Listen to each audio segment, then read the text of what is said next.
Hey everyone, welcome back to episode 49 of the Life Podcast. Super stoked that you are here. It's come to my attention that I've been away for about 2 months. My apologies. But I'm here now, and that's exciting. And I gotta be honest with you guys, the room that I am recording this podcast in, which is my office, the AC has gone out, and it's currently 90 degrees outside. It's very hot in here. So I really want you guys to know that I love you. That's why I'm doing this. That's why I'm suffering in this heat. This is probably what Jesus meant when he was talking about that we will endure suffering for his name's sake. That's what I'm doing. I'm sweating. I got my water. Also, you can have this content. So you're welcome, I guess. You can send thank yous to my DMs, my Cash App. No, I'm just kidding. Anyway, I'm glad to be here. I took the joke too far, as I always do. I'm glad to be here. Glad to be back. And I want to start kind of a little mini series on the podcast on the promises of God.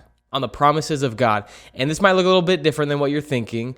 I went through this series in my youth group, actually, and I called it On God. I called it On God. The kids these days, they'll say something if they mean it, if it's fact, if they're like wanting to swear, they're like, On God, I swear this is true.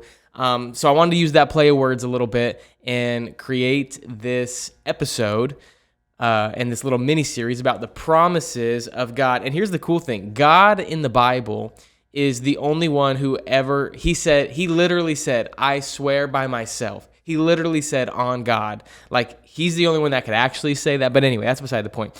Today, one of the promises that I want to look at in the Bible actually comes from the book of Exodus, and it's really a covenant given to Moses. And a covenant is like a promise, but it's a little bit different. It's a lot deeper. It's between God and man, of course. But it's Exodus chapter 19. It's this covenant God gives not just Moses, but the people of Israel. And if you're in theological circles, you'll hear people say the Mosaic covenant, possibly. So anyway, I'm just going to read it to you. And then I want to talk about it really quick. What it means. What does it mean for us in 2023? All that good stuff. It says this, Exodus chapter 19, verse 1 through 6. In the 3rd month after the sons of Israel had gone out of the land of Egypt, on that very day they came into the wilderness of Sinai. Now remember, they were slaves in Egypt. God called Moses. Moses went to Pharaoh. God essentially delivers the Israelites from the captivity of Egypt, and they are now venturing through the wilderness. Verse 2 says, when they set out from Rephidim, they came to the wilderness of Sinai and camped in the wilderness, and there Israel camped in front of the mountain. Moses went up to God, and the Lord called to him from the mountain, saying, thus you shall say to the house of Jacob, and tell the sons of Israel. Here's the covenant. You yourselves have seen what I did to the Egyptians, and how I bore you on eagle's wings, and brought you to myself. Here's the real meat of it. Now then, if you will indeed obey my voice and keep my covenant, these are the conditions that the covenant will be true. He says, if you obey my voice and keep my covenant, then you shall be my own possession among all the peoples, for all the earth is mine, and you shall be to me a kingdom of priests and a holy nation.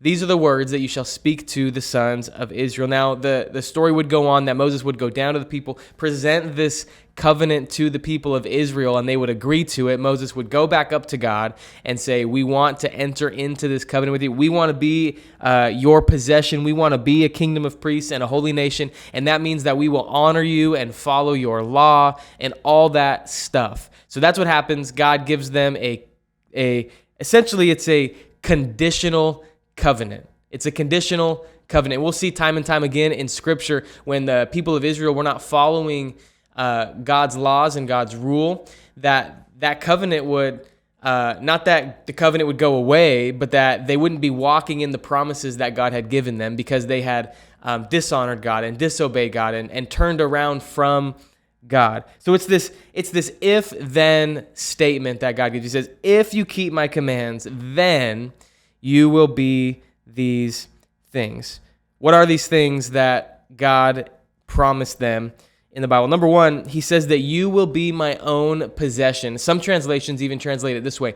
You will be my treasured possession. He's talking to the people of Israel, but I think in a way he's actually talking to Christians today. He says, you will be my treasured possession. What does it mean to be a treasured possession? Well, let me ask you this question. Do you have any treasured possessions? You know, the kinds of things that if your house were on fire, you would run back into the house and you would grab them before they burned. Like, let me just give you an example. A few weeks ago, it's been getting hot outside. It's almost summertime. Well, it is summertime now.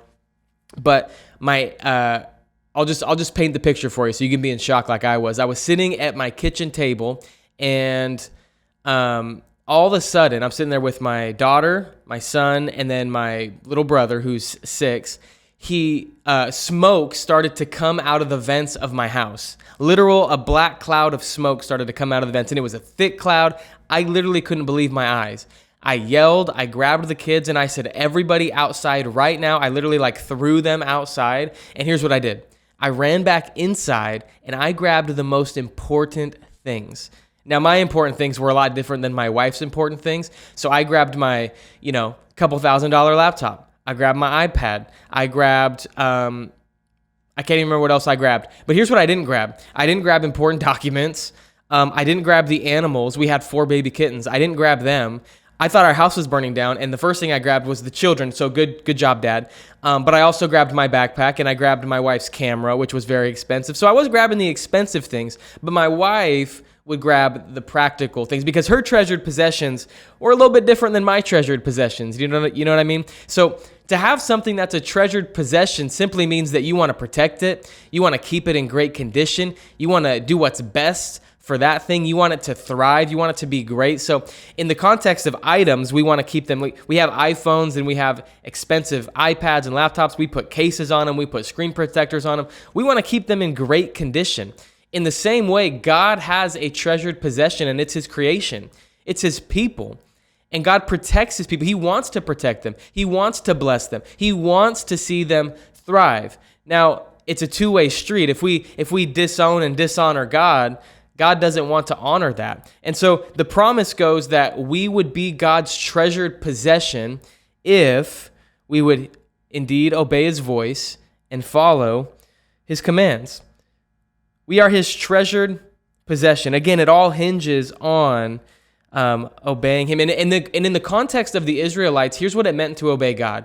There was 10 commandments that God would give the ancient Israelites, and then there was 613 laws that kind of branched off of those commandments. So when they heard this, this is what they would have been thinking of. They would have been thinking of these laws that they had to keep, these regulations and these things that had to be done within their society. That was what they were thinking of. And so they agreed to it. They said, we can uphold these laws.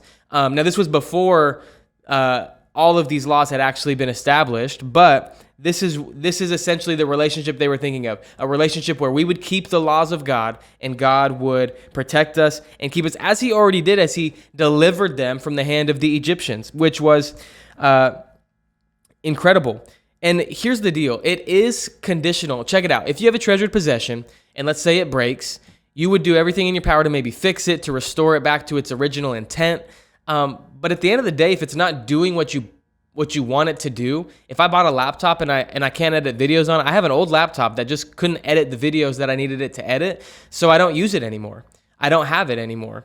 I don't need it anymore because it's not doing what it was created and what I bought it to do. In the same way, if we don't do what we're created to do, if we don't do what God has called us to do, God doesn't partner with us in those things. Not saying that God's not with us, not saying that God's still not, sovereign and over all, but I'm saying that we have the power and the choice to partner with God by the way that we live, by the things that we say, by the things that we do. So we have to honor God.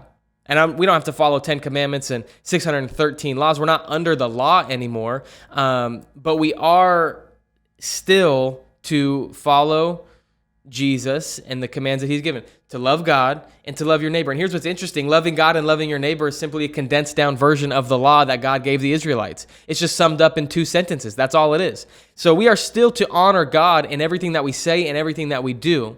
It's not the same verbiage that was used back in those days. So here's God's promise. that we will be his own possession. We will be his treasured possession. And some of you don't feel like a treasured possession. Some of you don't feel like you deserve God's protection, like you deserve God's blessing. But can I tell you that he wants to give it to you, that he wants to protect you. He wants to bless you. He wants to see you thrive in this life. He has purpose for you. He has calling for you. You are God's treasured possession. And this isn't a you-centered gospel. This isn't a prosperity gospel. It's still God's plan and God's will over our own. But what I'm telling you is that his ways and his thoughts are way better than ours. And so when we submit to that, we get to be his treasured possession, and things will work out better for us in eternity. Are you tracking with me still? Number two, and can I just say that it's a privilege to be God's treasured possession? And this promise is kind of a promise of privilege, and then there's like responsibility, and then there's a part of it that is character, and we'll get to that. So it's a privilege to be God's treasured possession. Number two, he says, you'll be to me a kingdom of priests. And this is the responsibility that we get, not that we have to do, but that we get to do when we enter into this covenant with God. When we become a Christian, we become a kingdom of priests. So what does it mean to be a kingdom of priests? Kingdom, number one, implies that there's a king, and the king in this kingdom is God. And here's the deal. Priests are the mediators between the king and the rest of the world. Priests are the mediators between the king and everything else outside of his kingdom. What God is saying to Israel can be summarized by what Jesus said in Matthew chapter 5, verse 14. He says to the crowd, he says, you are the light of the world. A town built on a hill cannot be hidden. Neither do people light a lamp and put it under a bowl. Instead, they put it on its stand, and it gives light to everyone in the house. To be a priest, you are literally a city on a hill. You are a lamp that can be seen. You are a light to the entire world. A priest is simply somebody who represents the king to the world. Our job is to represent the king, God, to the world. In the same way, the Israelites, that was what God was calling them to do. They were set apart to be his representatives to the known world at the time. They were going to go out, and they were going to show that the God that they were following was the one true God. And to be a priest means that God has given you purpose and identity. One thing I think in 2023 that more people need to have, and more people are lacking than anything, is they're lacking purpose. And they're lacking identity. They don't know who they are. They don't know what to believe. They don't know what to follow. They're to and fro with the wind. People need purpose. People need identity. And here's the deal. When you enter into a relationship with Jesus, you become a kingdom of priests, and you get purpose and identity. He has a calling for you. He has a sphere of influence for you. He has things that he has set beforehand for you to do in this life, all because he loves you and he's called you. It's so encouraging to me that when I enter into a relationship with Jesus, it's not a one-way street, but it's a two-way street. He gives you purpose and identity. And so if you're listening to this podcast and you feel purposeless and you don't know who you are, let me just tell you that God has created you to be his treasured possession and to be his priest to the world. You have a calling. Your days don't have to feel useless. As a matter of fact, your days, now that you're a Christian, get to be filled with the world's greatest mission. You get to go and preach the gospel and make disciples of all nations. Go make disciples of the hair salon that you go to. Go make disciples of the local Walmart that's in your city. Go make disciples of the local 7-Eleven. Like, if you go out to eat, go and make disciples. Go and be a city on a hill. Go and be the light of the world like Jesus has called you to be. Because when you enter into a relationship with Jesus, he gives you purpose. He gives you calling. He gives you identity. And that's a promise. It's not just for some people. And can I just say this too? I've been reading a book. It's called Total Truth, and it's kind of blowing my mind. But there's this tension that we live in the 21st century where Christians feel the need to separate their religion, their Christian life, their spiritual life, from their secular life. Let's say you work at a law firm and you're a lawyer. There's this need to separate your 9-to-5 job from what you do on Sunday mornings and Wednesday nights at church. You feel like they're two totally different worlds, so therefore you are now two totally different people, and you're living in like this split identity. That was never what God intended. God intended for the person you are on Sunday morning at church to be the person you are to the rest of the world. God has placed you specifically and giving you unique gifts and talents to influence the world around you. Take biblical truths into the courtroom. If you're a teacher, take biblical concepts and love kids and love students and put those in your, there are so many things you can do. Ministry is not just for pastors. Ministry is not just preaching from a pulpit on a Sunday morning. Ministry is not just leading worship. Ministry is not just leading a small group at youth. Ministry is so much more than that. Ministry is going out into your world and preaching the gospel. That's simple as I can say it. You are a kingdom of priests when you enter in to this relationship with Jesus. But here's the key. Like DJ Khaled said, cue it up. You must obey his voice. You must keep his commandments. Now, we live in under grace, not law. That's true. But there is still this tension where we are to obey and honor the voice of God and to do what he's calling us to do. Grace is not a license to sin, as Paul says. So you're a treasured possession. You are a kingdom of priests. But thirdly, he says that you get to be a holy nation. You get to be a holy nation. What does it mean to be a holy nation? The word holy simply just means to be set apart. So what God is saying, he's saying, my people are set apart from the world. And just like the ancient Israelites would have been set apart from the rest of the East, the Middle East of that time, we are called to be set apart as well. God had specifically chosen Israel to be his people, set apart for his plan and purpose. Yes, holiness is talking about our behavior and how we live, but holiness simply means set apart from that which is common. You are set apart and chosen by God to do the work he created for you. How encouraging is it? You've been chosen. I don't know if you remember back on the playground back in the day, but to be chosen for a team at recess was the most incredible feeling. And on the flip side, there was no worse feeling than when the two team captains picked everybody and you were the last person to be picked for whatever team, whether it was dodgeball or Red Rover or pickup game of basketball. There was nothing worse than being picked last. But can I tell you that you're chosen? God has picked you. You're not sitting on the sidelines. He's put you in the game. You are chosen for his plan and his purpose. It feels so good to be chosen. I remember,